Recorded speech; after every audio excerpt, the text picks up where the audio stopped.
4 অবন্তী দেশের রাজা বিন্দ অনুবিন্দ তারা দুর্যোধনের বশবর্তী ছিল। তাদের বোন ছিল মিত্রবন্ধা। স্বয়ংবর সভা করেছিল শ্রীকৃষ্ণ। সেই স্বয়ংবর সভা থেকে মিত্রবন্ধাকে এনে বিবাহ করলেন। কটা হলো? 5টা। এরপরে নগ্নজিৎ নামক কৌশল দেশের রাজা ছিলেন। ওনার কন্যা নাম ছিলেন সত্তা। নগ্নজিৎ রাজার কন্যা বলে তাকে নগ্নজিৎও বলতেন। কিন্তু নগ্নজিৎ রাজার পণ ছিল যে আমার 60টি বৃষ আছে, 60 দুর্দান্ত ষাঁড়। এই 60টি ষাঁড়কে যে এক রশিতে বাঁধতে পারবে তার কাছে আমার কন্যা বিবাহ দিই। শ্রীকৃষ্ণ গেলেন সেখানে। নগ্নজিৎ রাজা বলছেন, আপনি আমার কন্যাকে বিবাহ করবেন, এই তো আমার 14 পুরুষের ভাগ্য, কিন্তু আমার যে একটা প্রতিজ্ঞা, বলে আমি সব প্রতিজ্ঞা রক্ষা করেই নিব। শ্রীকৃষ্ণ একেবারে খেলার ছলে 60টি দুর্দান্ত বৃষকে নাসিকা ছেদন করে এক রশিতে বেঁধে নিলেন। এই সত্তাকে অর্থাৎ নগ্নজিৎকে বিবাহ করলেন। কটা হলো? কয়টা? 5টা? 6টা? আচ্ছা, ঠিক আছে। এরপরে শ্রীকৃষ্ণের পিতৃস্ব শাস্ত্রুত কীর্তি বিবাহের কেকৈদেশে হয়েছিল। তার কন্যার নাম ছিল ভদ্রা। এই সন্তর্দন ভদ্রার ভ্রাতা এই সন্তর্দনাদি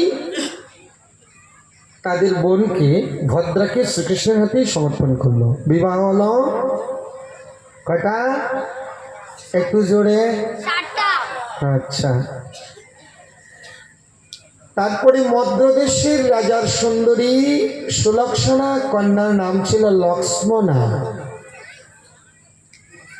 গরুর যেমন স্বর্গ থেকে অমৃত হরণ করে নিয়ে এসেছিল, তেমনি লক্ষ্মণার স্বয়ংবর সভা থেকে শ্রীকৃষ্ণ তাকে হরণ করে নিয়ে বিবাহ করলো। বিবাহের সংখ্যা? বলে বাপরে বাপ, ভগবান এত বিয়ে করে? তো ভগবান যদি এত বিয়ে করে তো আমরা 2-4টা করলাম কি? দাঁড়ান, পরে বলছি, একটু পরে বলছি। আরো কয়েকটা বিবাহ করাইনি, তারপরে বলছি।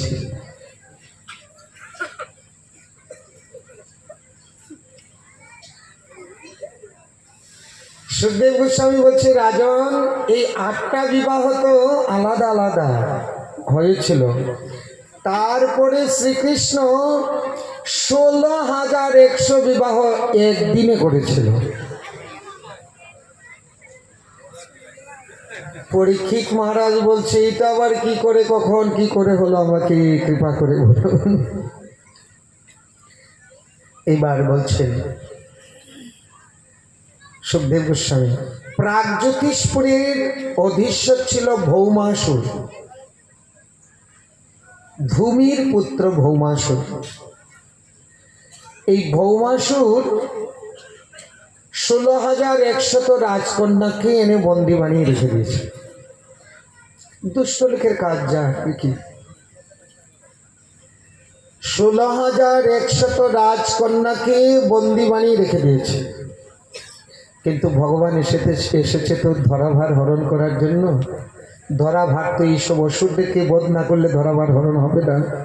তাই চললেন প্রাগজ্যোতিষপুরে। সত্যভামা আজকে বলছে, প্রভু আমি তোমার সাথেই যাব। তো যুদ্ধক্ষেত্রে গেলে কেউ কোনোদিন স্ত্রীকে নিয়ে যায় না, কিন্তু আজকে শ্রীকৃষ্ণ সত্যভামাকে নিয়ে যাচ্ছে। কেন? কারণ আছে। কি কারণ? সত্যভামা হয়েছে ভূমির অবতার, আর ভূমির পুত্র ভৌমাসুর। ভূমি একদিন শ্রীকৃষ্ণকে বলেছিলেন, আমার পুত্রটা বড় দুষ্ট,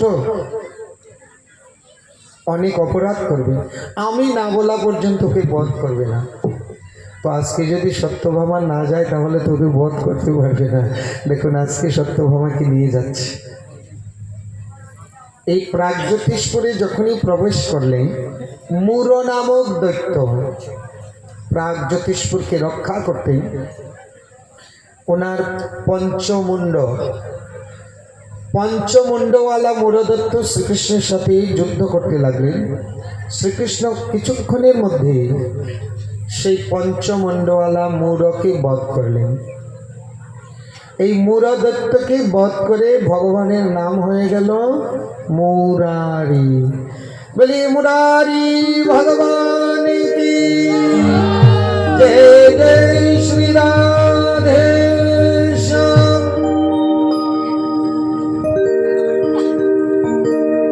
মাঝে মাঝে একটু জয় না দিলে না ঘুম আসবে।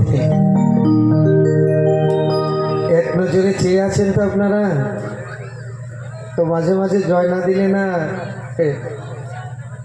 আক্রমণ করবে নিদ্রা। তাই মাঝে মাঝে জয় দিলে দেখবে আক্রমণ পালা। তো মাঝে মাঝে জয় দিলে নিদ্রা বলে এখান থেকে পালায়, মাঝে মাঝে জয় দিতে হবে। বলে শ্রীকৃষ্ণ ভগবান কি।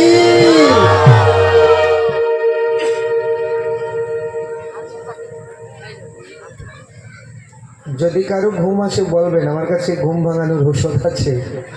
এমন ঔষধ আছে না ঘুম বাপ বাপ করে পালাবে, ঘুম আর আসবে না।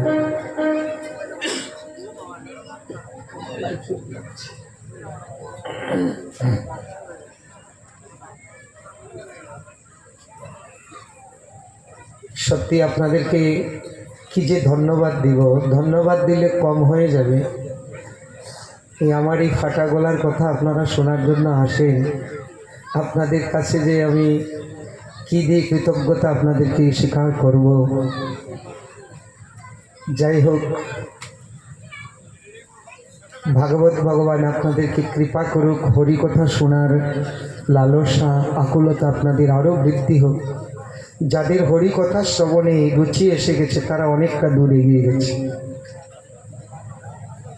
যারা বড় বড় মঠ মন্দির করেছে, বড় বড় গুরুদেবও হয়ে গেছে, অথচ হরি কথা শোনার তাদের লালসা নাই।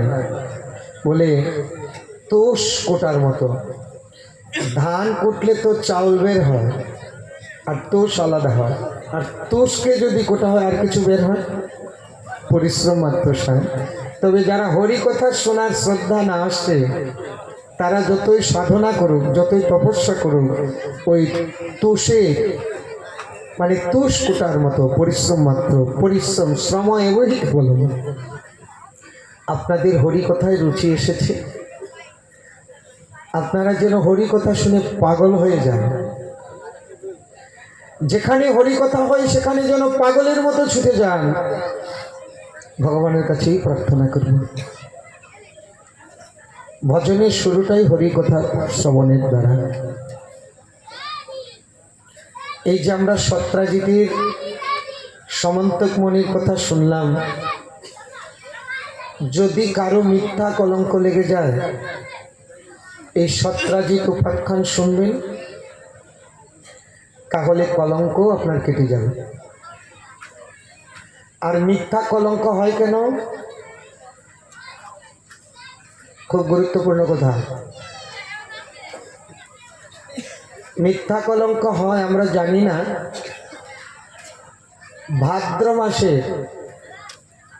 শুক্লা চতুর্থী চাঁদ, নষ্ট চাঁদ, ওই নষ্ট চাঁদ, এই চতুর্থী তিথির চাঁদ দর্শন করলে তার মিথ্যা কলঙ্ক গায়ে লাগে।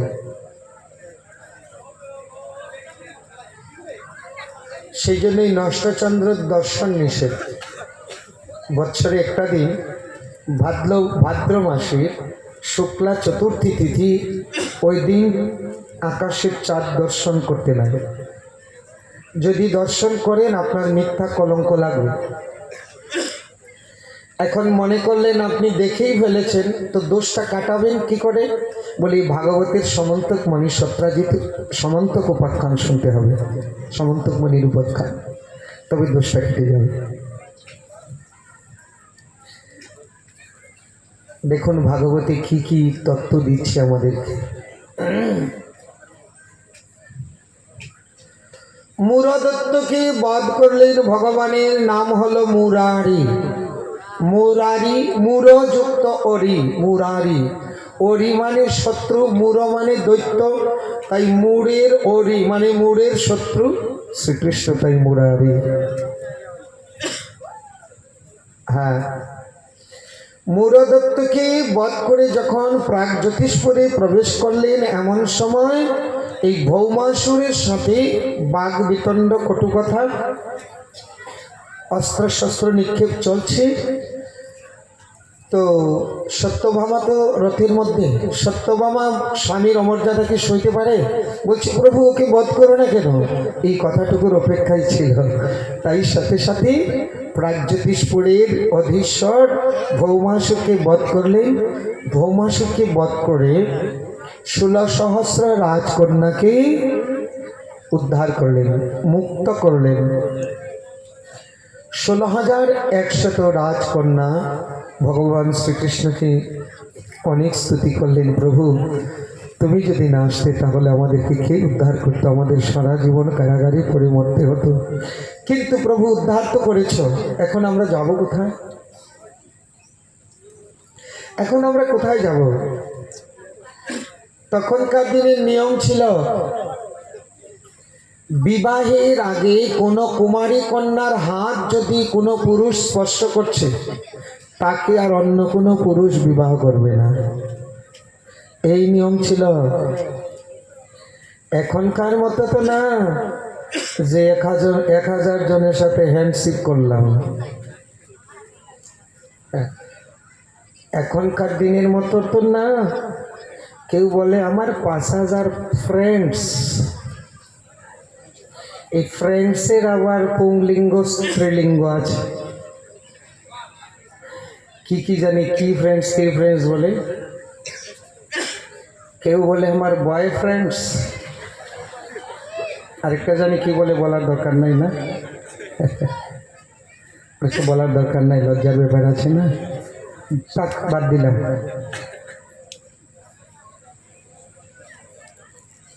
তখনকার নিয়ম ছিল, বিবাহের আগে কোনো কুমারী কন্যার হাত যদি কোনো পুরুষ স্পর্শ করেছে, তার পানি গ্রহণ হয়ে গেছে, অন্য কোনো পুরুষ বিবাহ করবে না। তাই রাজকন্যারা বলছে এখন আমাদেরকে কে বিবাহ করবে? সারা জীবন বাবার ঘরে থাকবো? নারী হয়ে জন্ম নিয়ে যদি সারা জীবন বাবার বাড়িতে থাকা হয়, এ বড় দুঃখময় জীবন, এই বড় দুঃখময় জীবন। আমরা হয়তো পিত্রালয়ে, নয়তো আত্মহত্যা। প্রভু কি করব? কৃপা যখন করেছেন তো আমাদেরকে আপনি গ্রহণ করুন। এই দেখুন অগতির গতি ভগবান, ভগবানের এই 16,000 বিয়ে করার কোনো দরকার ছিল? এই যে অগতির গতি, কিভাবে শরণাগতি নিয়েছে। ওই 16,100 রাজকন্যাকে নিয়ে আসলেন দ্বারকায়, আর দ্বারকায় এনে একই দিনে একই লগ্নে ভগবান শ্রীকৃষ্ণ 16,100 রূপ ধারণ করলেন, আর একই লগ্নে বিভিন্ন মঞ্চে 16,100 রাজকন্যার পানি গ্রহণ করলেন। বিবাহের সংখ্যা হলো কত? 16,000। বাপরে বাপ, হিসাব একেবারে ফাঁকা। হ্যাঁ,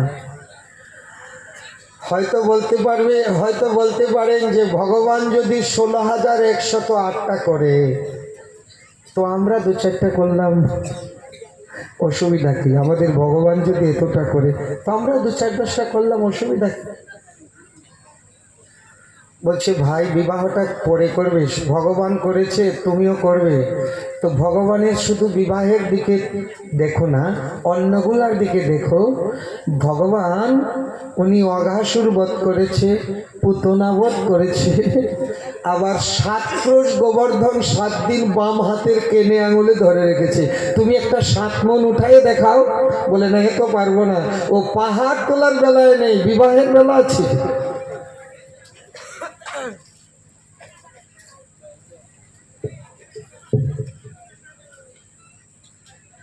কি বলবো, বলার কথা অনেক, সব কিছু খুলে বলাও যায় না। একটা সমস্যা, আমরা যারা বেশাসনে বসে কথা বলি বিভিন্ন দিক চিন্তা করে কথা বলতে হয়। কোনো কথায় কেউ যেন দুঃখ না পায়। আর বর্তমানে সোশ্যাল মিডিয়ার জগৎ, সারাদিন ভালো কথা বলবেন, কেউ ধরবে না। একটা কথা একটু এদিক সেদিক হয়ে গেল, এটাই ভাইরাল হবে। খুব সাবধান হয়ে কথা বলতে হয় বর্তমানে।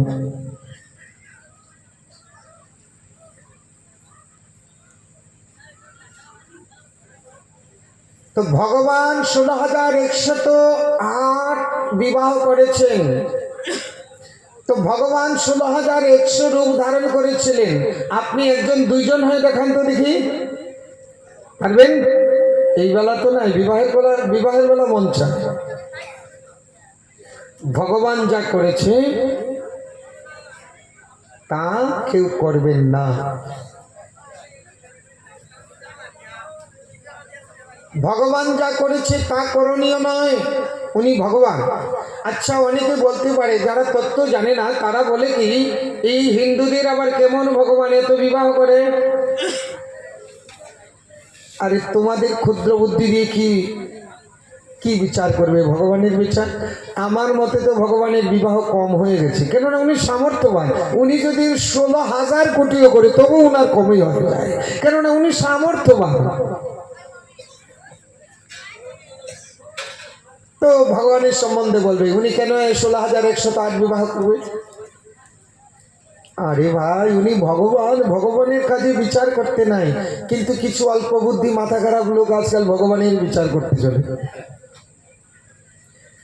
ভগবানের কোন লীলার বিচার করা টর্চ লাইট দিয়ে সূর্যকে দেখা।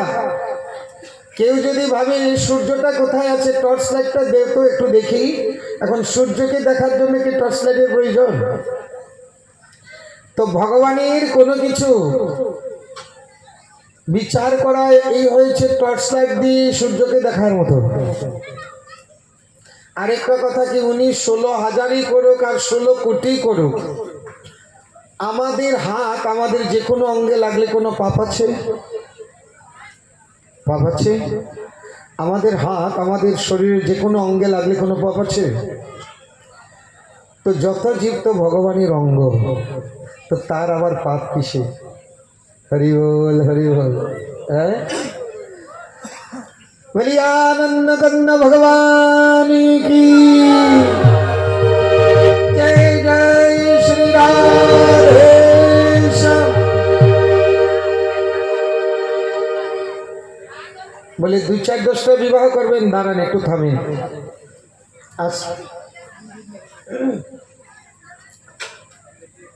ভগবান 16,108 বিবাহ করেছে, কিন্তু কারোর সাথে কারো কোনো ঝগড়া নাই, কারোর সাথে কোনো ঝগড়া নাই। কিন্তু আমাদের বর্তমান জগতে যদি কেউ ভুলবশত 2টা বিবাহ করে, বাবা সে জানে তার ঘরে যে কি জ্বালা। কুরুক্ষেত্র যুদ্ধ তো হয়েছিল 18 দিন।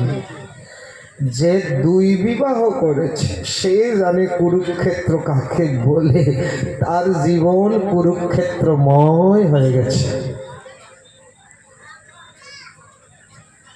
কিন্তু ভগবান 16,108 বিবাহ করেছেন, কোনো ঝগড়াঝাটি নাই। কি নিয়ে ঝগড়া হবে? প্রত্যেকের ঘরে 10 জন করে পুত্র। হিসাব লাগান, কম্পিউটার ফেল হয়ে যাবে। 16,108। এই যে এদিকে কে জানি বলেছিল 16,108, কেটে পুরস্কার। এখন বল 16,108 জনের ঘরে 10টা করে পুত্র, কত বল দেখি, পারবি? এখন আর মাথা খোলাবে। বাড়িতে গিয়ে হিসাব করবেন, এখন হিসাব করার দরকার নাই। 16,108 পূরণ কত? 10। 16,108 পূরণ 10। এখন দরকার নেই, বাড়ি থেকে হিসাব করবেন, কালকে বলবেন। ও না, কালকে তো আবার আসবেন না আপনারা। যাই হোক, কি আর করা। এতজন পুত্র, কি বিশাল সংসার, কিন্তু কারোর সাথে কারো ঝগড়া নেই। ঝগড়া হবে কি নিয়ে? প্রত্যেকে দেখে শ্রীকৃষ্ণ আমার কাছে, প্রত্যেকের জন্য আলাদা মহল, আর প্রত্যেকের কাছে 100 রূপে শ্রীকৃষ্ণ। সংসার, আহা, ভগবানের বিরাট সংসার। একদিন শ্রীকৃষ্ণ ভাবছে, এখানে তো এত বিবাহ করলাম, কিন্তু কেউ আমার সাথে একটু মান করে না। আর বৃন্দাবনে একা রাধারানী যখন মান করতো না, আমার 12টা বাজিয়ে দিত। রাধারানী যখন মান করতো না, রাধারানীর মান ভাঙাতে সর্বসামর্থ্য শ্রীকৃষ্ণ, কিন্তু রাধারানীর মান ভাঙাতে অসমর্থ। একা রাধারানী আমাকে 12টা বাজিয়ে দিত, কিন্তু এখানে 16,108 রমণী, কেউ একটু মান করে না, সবাই ভয়ে ভয়ে থাকে, প্রভু যেন রাগ না করে। একটা কথা মনে রাখবেন, যারা ভগবানের ভজন করেন সব সময় আরতি করবেন না, পূজা করবেন না, মাঝে মাঝে দুই একটা উৎফটাং বলবেন। ওকে উৎফটাং বললে খুব খুশি হয়। সবসময় পূজা করলে ও ভালো পায় না। মাঝে মাঝে একটু উৎপাত বলবেন, গালি টালি না দিলেও খুশি হয় না, জানেন। মাঝে মাঝে একটু উৎফটাং বলতে হয়। প্রিয়া যদি রোষ করে করয় ভৎসন, বেদস্তুতি হইতে তার অধিক হরে মন।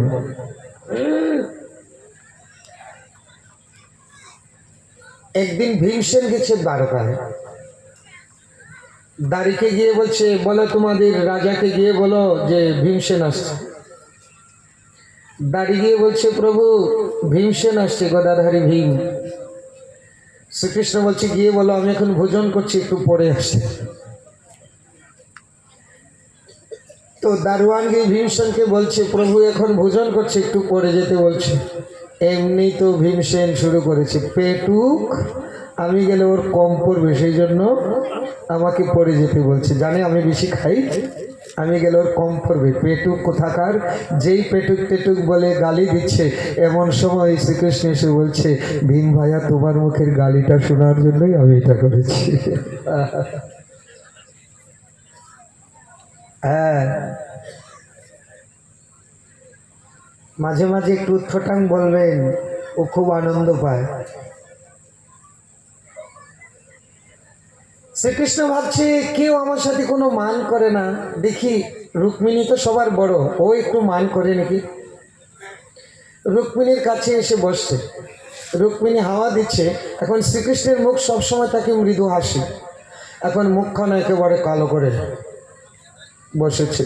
রুক্মিণী ভাবছে, না জানি কি হয়েছে, হায় হায় আমার কোনো অপরাধ হয়ে গেছে। বাতাস দিচ্ছে আর বলছে, প্রভু কি হয়েছে, তোমার মুখখানা কালো কেন? কেননা স্বামীর মুখ যদি কালো থাকে তো মায়েদের মনটা কি ভালো লাগে? আর স্বামীর মুখখানা দেখলেই তো বুদ্ধিমতী স্ত্রী বুঝতে পারে যে স্বামী আজকে মনে হয় কোনো কিছু রাগ করেছে।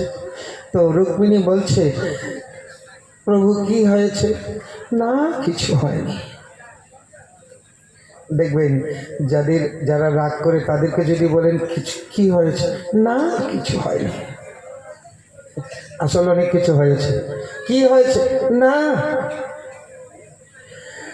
রুক্মিণী বলছে, প্রভু কি হয়েছে বলুন।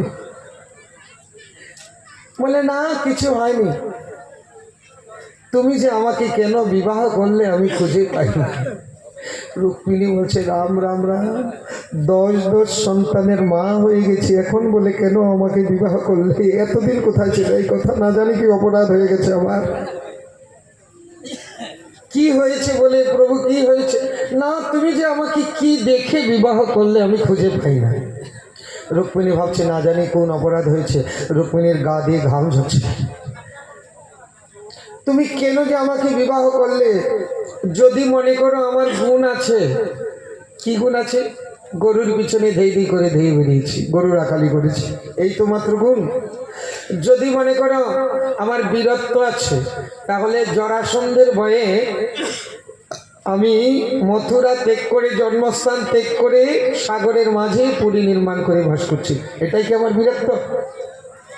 যদি বলেন আমার বংশমর্যাদা, তো কেউ বলে নন্দরাজার ছেলে, কেউ বলে বসুদেবের ছেলে।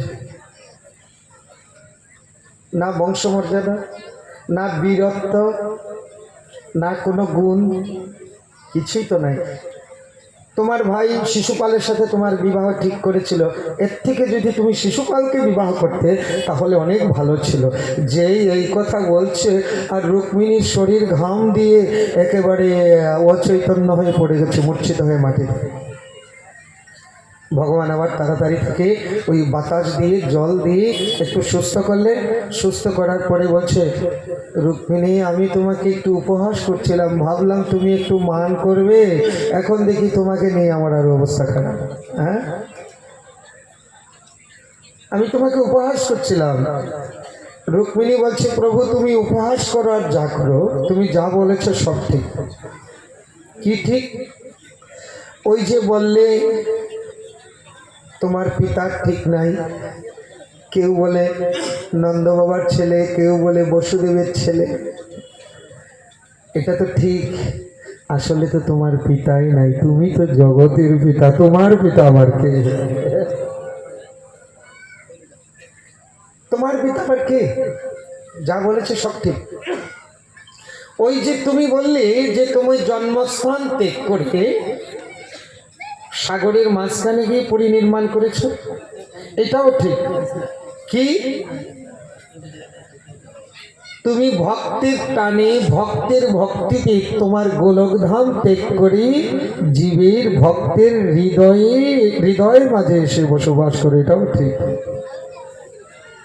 আর ওই যে বললে তোমার গুণ নাই, তোমার গুণ থাকবে কেন? এই জড়জগতের সবাই গুণের মধ্যে 17তম 3 গুণে আচ্ছাদিত, তুমি তো গুণের ঊর্ধ্বে, তুমি তো গুণাতীত, তোমার আবার গুণ থাকবে কেন? রুক্মিণীর ব্যাখ্যা শুনে শ্রীকৃষ্ণ আশ্চর্য, রুক্মিণী এত সুন্দর ব্যাখ্যা করলেন। এইভাবে শ্রীকৃষ্ণের যে বিশাল সংসার, যিনি সংসারের বাইরে, মায়ার বাইরে, তিনি এত বড় সংসার করলেন, বিশাল সংসার হয়ে গেল। একদিন এই শ্রীকৃষ্ণের পুত্রগণ শাম্ব, প্রদ্যুম্ন, চারুভানু, গদ, তারা কয়েকজন মিলে উপবনে বিহার করছিলেন, খেলা করছিলেন। খেলা করতে করতে তারা পিপাসার্ত হয়েছে, আর পানির জন্য, জলপানের জন্য তারা অন্বেষণ করলেন। গেলেন একটা কুয়োর কাছে, কুয়োর কাছে গিয়ে দেখলেন কুয়োতে জল নেই, কিন্তু একটা বিশাল বড় প্রাণী গিরগিটি। তারা সবাই মিলে শ্রীকৃষ্ণের কাছে গেলেন, এই গিরগিটির কথা বললেন। শ্রীকৃষ্ণ বলছে, গিরগিটিকে উঠিয়ে দাও। গিরগিটিটাকে উঠালেন। শ্রীকৃষ্ণ যখন স্পর্শ করলেন, গিরগিটি জনম থেকে মুক্তি পেয়ে আর শঙ্খচক্র গদা পদ্মধারী চতুর্ভুজ রূপ ধারণ করে সে মুক্তি পেয়ে গেল। পরীক্ষিত মহারাজ জিজ্ঞাসা করছেন, এই গিরগিটিটা কে? তখন সুখদেব গোস্বামী বলছেন, এই গিরগিটি ছিল পূর্বজন্মের মৃগ রাজা, অনেক গাভী দান করেছিল। এত গাভী দান করেছিল সংখ্যাহীন। একদিন এক ব্রাহ্মণের গাভী আরেক ব্রাহ্মণকে দান করে দিয়েছে। তো ব্রাহ্মণ গাভী নিয়ে যখন যাচ্ছে, ওই আগে যাকে দান করছিল সে দেখতে পেয়েছে, আর বলছে, এই আমার গাভী কোথায় নিয়ে যাও? ওই ব্রাহ্মণ বলছে, আমি তোমার গাভী নিতে যাবো কেন? আমাকে মৃগরাজা দান করেছে, আমার গাভী তোমাকে দান করবে কেন? দুই ব্রাহ্মণের ঝগড়া। দুই ব্রাহ্মণ বলছে, তাহলে ঝগড়া করে লাভ নাই, চলো রাজার কাছে যাই। মৃগরাজার কাছে এসছে। মৃগরাজার কাছে যখনই এসেছে, মৃগরাজা প্রথমে অনুনয় বিনয় করেছে, ব্রাহ্মণ কি হয়েছে, ভুলে আমি দান করে দিয়েছি, তো আপনাকে অন্য আরেকটা দিয়ে দিল। কিন্তু ওই ব্রাহ্মণ ও নাচরবান্ধা, আমার গাভী কেন আপনি দান করবেন? কোনো ব্রাহ্মণকে মানাতে পারছে না। পরে উনি রেগে গেলেন, রেগে গিয়ে ব্রাহ্মণকে বলছে, দিয়েছি তো কি হয়েছে, এই গাভীটা তো আমি আপনাকে দান করেছিলাম, তো দিয়েছি তো কি হয়েছে? যখনই রাজা রেগে গেলেন, ব্রাহ্মণও রেগে গেলেন, বলে তোমার দানের অহংকার হয়ে গেছে না, তোমার দানের অহংকার হয়ে গেছে, তুমি ব্রাহ্মণের প্রতি রোষ করছো, অভিশাপ দিলাম, তুমি গিরগিটি হয়ে যাও। সেই ব্রাহ্মণের অভিশাপে এই নৃগরাজা গিরগিটি হয়ে জন্ম নিল। চরণে পরে ক্ষমা চাইলেন, ক্ষমা করুন বলে, যাও, শ্রীকৃষ্ণের হাতে তোমার মুক্ত হবে। এর থেকে একটা বড় শিক্ষা দিলেন আমাদেরকে, কি?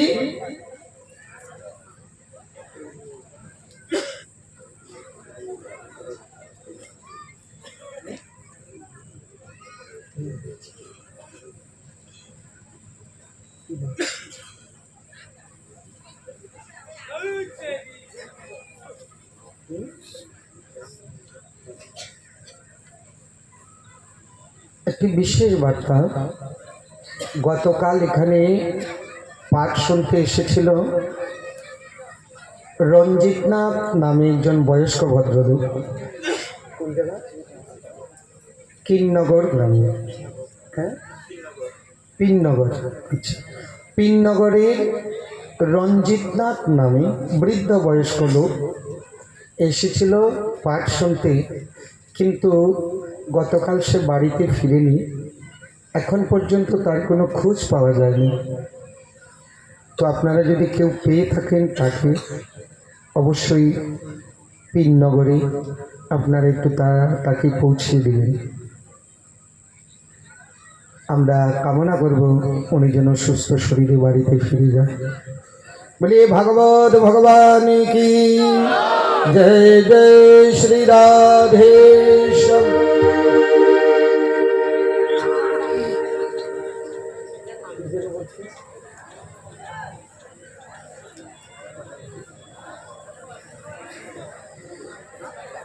হরিশরণম। কি যেন বলছিলাম, মনে নাই, কি যেন বলছিলাম, গিরগিটি গিরগিটি গিরগিটি আমাদেরকে শিক্ষা দিল যে দান করুন, দান করতে হয়।